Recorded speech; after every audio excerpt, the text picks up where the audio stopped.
সুপ্রিয় কৃষক কিষানী ভাই বোনেরা, সবাইকে আদাব নমস্কার। আমি চলে এসেছি আসলে রাজবাড়ী জেলার কালুখালী উপজেলার মির্গি ইউনিয়নের চৌমুখ গ্রামে।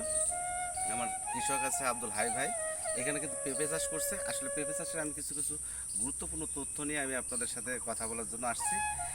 এইখানে দেখেন যে এইখানে এটা পুরুষ পেঁপে গাছ, এইখানে আছে স্ত্রী পেঁপে গাছ। এখন এই যে পুরুষ পেঁপে গাছ আর স্ত্রী পেঁপে গাছ চেনার কিন্তু একটা উপায় হলো, এটা শুধু ফুল আসে, ফল খুব কম আসে, কিন্তু তারপরেও কিন্তু এই দেখেন ফল আসছে। আর স্ত্রী পেঁপে গাছে শুধুমাত্র দেখেন শুধু পেঁপে আসছে। তো এইটা স্ত্রী এবং পুরুষ পেঁপে গাছ কেন রাখা হয়েছে আমি সেটা নিয়ে একটু কথা বলবো। যদি আপনারা পেঁপে চাষে যদি ভালো ফলন পেতে চান, অবশ্যই 10:1 পেঁপে গাছ রাখবেন। মানে 10টা যদি স্ত্রী পেঁপে গাছ থাকে, অবশ্যই একটা থাকতে হবে পুরুষ পেঁপে গাছ, তাহলে আপনারা ভালো ফলন পাবেন। আর এই সময়টা আসলে আমি যে জন্য বাগানে আসছি, দাদা হলো আমাকে বারবার করে ফোন দিয়েছে, আসলাম হলো এখন তার পেঁপেগুলো ঝরে যাচ্ছে বর্ষার সময়। এখন তো অনেক সময় পরাগায়নটাও ঠিক মতো নাও হতে পারে।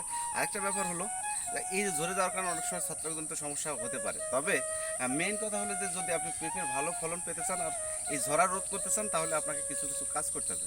সেই কাজটা হলো, প্রথমত আপনাকে অবশ্যই ছত্রাকনাশক স্প্রে দিতে হবে। এখন যেহেতু শেষ সময়, সেহেতু আমরা জৈব যদি ব্যবহার করি তাহলে ট্রাইকস্ট, বায়োডার্মা এইগুলো আমরা ব্যবহার করতে পারি।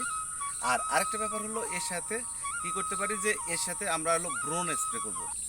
যদি আমরা পার 10 লিটারে 10 গ্রাম ব্রোন স্প্রে করি, তাহলে দেখা যাবে কি আমাদের এই ফলনটা কিন্তু বেড়ে যাবে। কারণ কি, ব্রোনটা ব্যবহার করার কারণ কি, যে এই যে যে পুরুষ পেঁপে গাছের যে পরাগ রেণু ওর সংখ্যা বাড়াবে এবং ওর ফার্টিলিটি বা উর্বরতা বাড়াবে।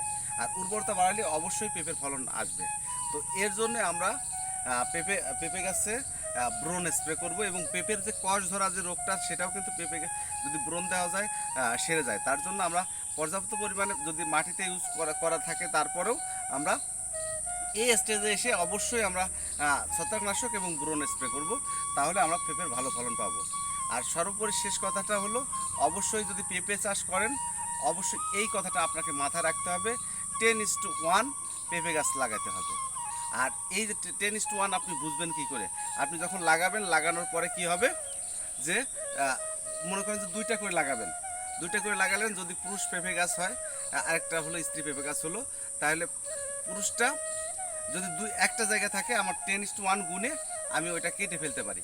আর যদি আমাদের কিন্তু কেটে না ফেললেও কোনো সমস্যা নেই। কারণ কি, আমাদের এইখানে কিন্তু এই দেখেন পুরুষ পেঁপে গাছও কিন্তু কাছে নিয়ে চলে আসেন, পুরুষ পেঁপে গাছও কিন্তু ফল এসেছে, পুরুষ পেঁপে গাছে ফল এসেছে। আর এই ফলগুলো কিন্তু পাকার পর যারা যারা খেয়েছে তারাই জানে যে এর কি টেস্ট, এবং এর মধ্যে কোনো বীজই থাকবে না, কোনো বীজ থাকবে না, ফাফাও কম। ভিতরে কোনো ফাঁপা থাকে না। তো আমরা যদি পুরুষ পেঁপে গাছের যে এই টেন্ডেন্সি যে পুরুষ পেঁপে গাছ কেটে ফেলবো, এই টেন্ডেন্সি করবেন না। অবশ্যই 10:1 পেঁপে গাছ লাগাবেন। আর আমার ভিডিওটা যদি ভালো লাগে, অবশ্যই আমার সঙ্গে থাকবেন, লাইক, কমেন্ট এবং আমার ইউটিউব চ্যানেলকে সাবস্ক্রাইব করে পাশে থাকবেন। ধন্যবাদ।